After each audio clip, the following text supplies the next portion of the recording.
मला दोष दिले, शिव्या दिल्या, तरीही मी समाजाकरता काम कालही करत होतो, आजही करतो, उद्याही करत राहील। त्या कर्तव्यात कधी शिव्या मिळतात, कधी तुम्हाला फुलांचे हार देखील मिळतात। सातत्याने राजकारणामध्ये टीकाही सहन करावी लागते आणि लोक तुमचं स्वागत देखील करतात। जेव्हा टीका झाली त्याही वेळेस मी विचलित झालो नाही, कारण माझ्यासमोर एकच ध्येय होतं की समाजाला न्याय द्यायचा आहे आणि तो न्याय देताना दोन समाज एकमेकासमोर येणार नाहीत, दोन समाजामध्ये तेढ निर्माण होणार नाही, दोन समाजामध्ये याला दिलं म्हणून त्याच्यात अन्यायाची भावना तयार होणार नाही।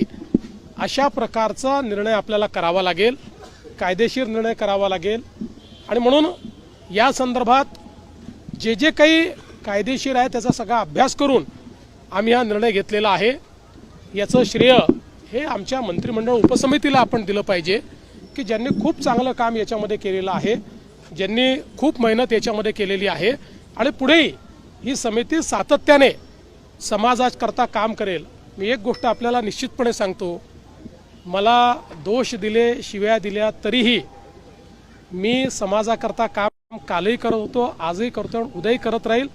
मराठा समाज असो, ओबीसी समाज असो, महाराष्ट्रातला कुठलाही समाज असो, प्रत्येक समाजाकरता काम करणं हे माझं मी कर्तव्य समजतो।